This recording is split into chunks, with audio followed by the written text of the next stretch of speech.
DNA ya besarnya bangsa kita sebenarnya adalah ketika perbedaan itu dapat dipersatukan. Saya rasa itu ya yang kalau kita lihat kenapa kemudian kita bisa merdeka, rumusnya adalah perbedaan lalu kemudian dipersatukan. Hari ini sudah ada bersama kita Bang Rizal. Ya, siap. Assalamualaikum. Waalaikumsalam warahmatullahi wabarakatuh. Jadi teman-teman sekalian, teman-teman ruang bicara, ini Bang Rizal ini sebagai Sekjen PP Kesatuan Aksi Mahasiswa Muslim Indonesia.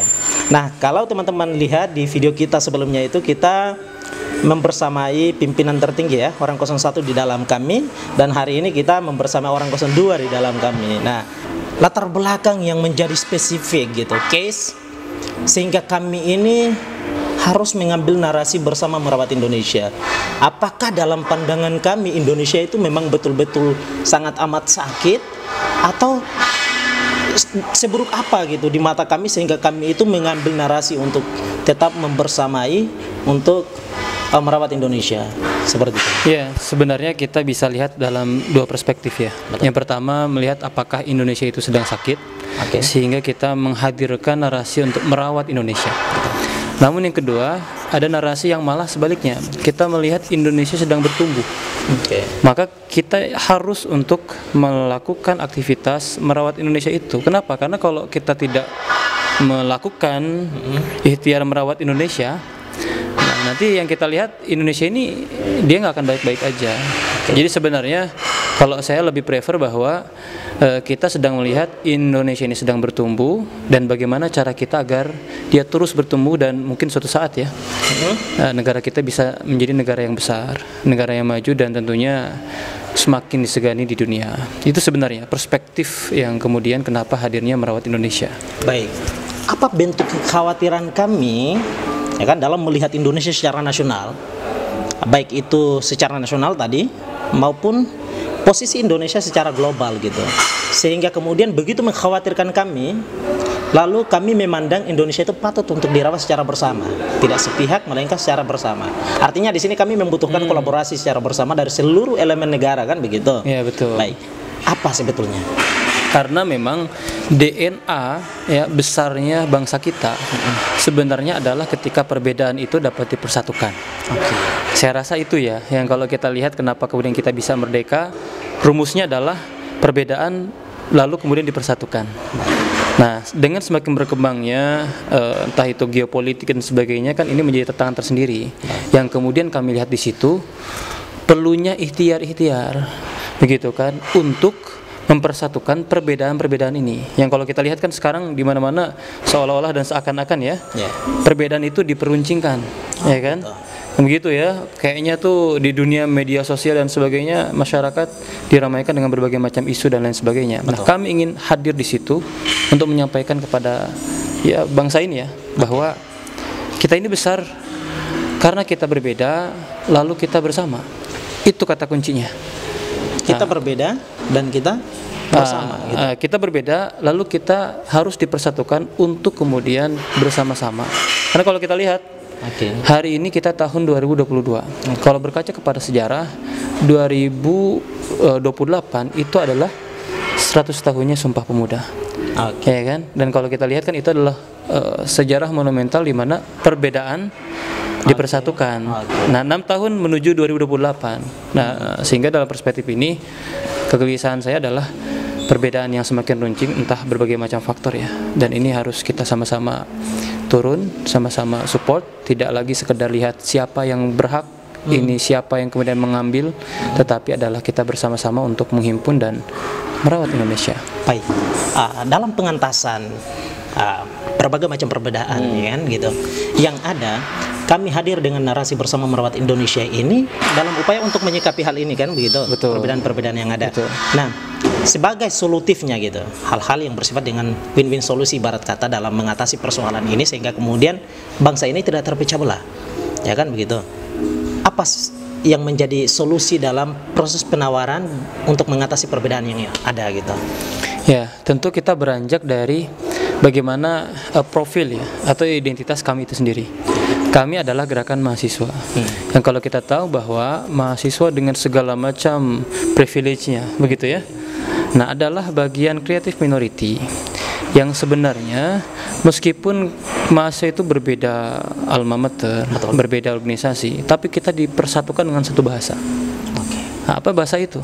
Adalah bahasa perjuangan. Perjuangan untuk siapa? Untuk masyarakat, untuk menjaga bangsa ini. Nah, disitulah kemudian kami sebut sebagai solusi, adalah bagaimana kemudian kami memaksimalkan peran sebagai seorang mahasiswa. Nah, yang kedua adalah bagaimana kami memaksimalkan peran antara kami sebagai gerakan mahasiswa yang katakanlah lahir di kampus, nah lalu terhubung dengan masyarakat, gitu. Nah, kami dengan masyarakat. Nah, sehingga harapannya kader-kader kami yang di seantero negeri ini bisa mengaktifasi ini, ya kan, dan mendengarkan keresahan-keresahan masyarakat. Kita sebagai seorang katakanlah duta, ya. Nah, kita duta nih yang mendengarkan keluhan masyarakat. Dan yang ketiga adalah dengan gerakan kreatif minoritinya, privilege tadi sebagai mahasiswa, kami sebagai gerakan mahasiswa ini kan memiliki jalan yang mudah atau jalan yang dipermudahkan untuk bertemu dengan para tokoh-tokoh, ya, para katakanlah stakeholder dan sebagainya. Dan inilah yang kemudian kami himpun, sehingga kami berharap dapat menghimpun semua potensi itu.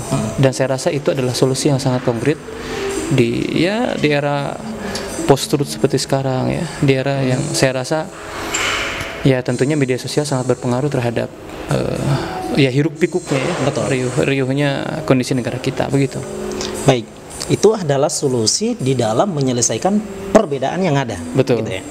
Nah, ini adalah tentang mungkin ini selanjutnya adalah tentang solusi atau tanggapan kami secara kritis, ya, dalam mengatasi kelompok oknum-oknum tertentu yang selalu berupaya untuk selalu memecah belah persatuan bangsa yang sudah dibentuk sejak dahulu kala, gitu ya. Nah, jauh sebelum Indonesia merdeka itu. Nah, bagaimana tanggapan kami secara kritis dalam menyelesaikan atau memberikan solusi terhadap orang-orang yang kemudian selalu berupaya keras untuk memecah belah persatuan Indonesia? Ya, betul, ya. Ya, sebenarnya begini.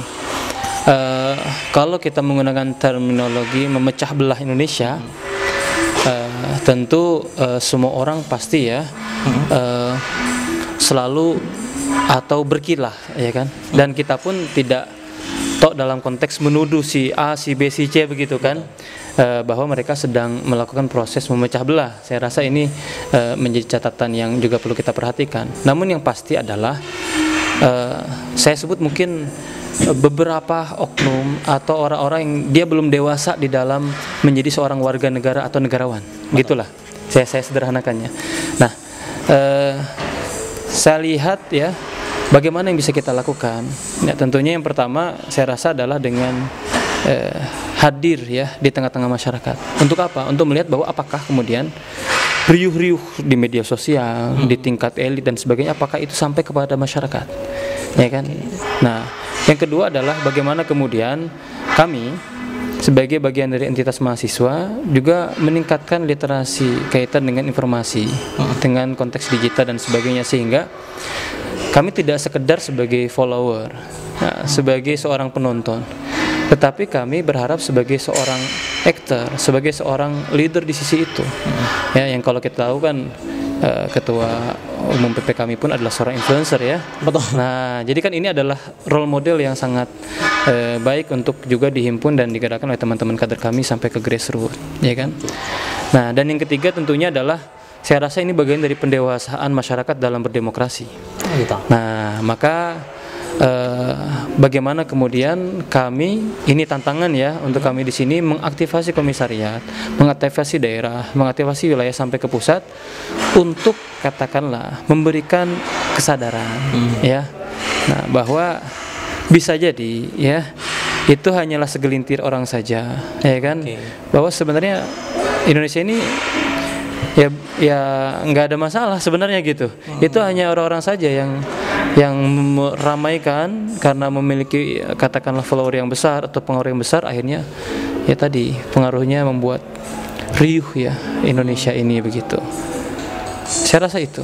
Dalam melihat pergerakan daripada oknum-oknum ini, ya kan, amat sangat memberikan efek betul terhadap kehidupan masyarakat Indonesia yang sudah serba digital. gitu. Artinya semua orang sudah mengonsumsi dan menggunakan media sosial, berbagai macam platform media sosial. Dan orang-orang ini mencoba juga untuk memanfaatkan platform yang ada untuk melakukan provokasinya, melakukan aksinya gitu. Nah, secara ketegasan kami melihat ini itu seperti apa gitu. Nah, bagaimana? Apakah kemudian ada himbauan secara kritis kepada lembaga penegak hukum di sini untuk kemudian menyelesaikan persoalan-persoalan yang ada? Sebenarnya ini adalah pertanyaan yang cukup menarik ya. Kenapa? Karena pertanyaan tadi kemudian menggiring dan tanda kutip ya, menggiring pada akhirnya gerakan kami tidak sekedar aksi di jalanan, tetapi juga adalah aksi di media sosial.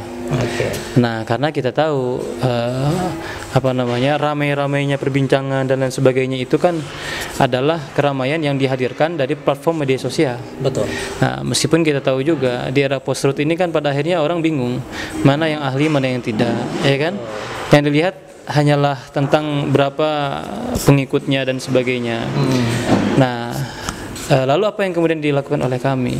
Saran saya, perspektif saya adalah bahwa dengan kami mencoba untuk melakukan penguatan literasi digital, ya, literasi informasi kepada kader-kader kami supaya mereka tidak terjebak dalam arus post-truth itu, gitu kan. Malah sebagai katakanlah kader-kader kritis, maka kami mendorong kepada kader-kader itu untuk mereka setidaknya aktif juga di dalam media sosial.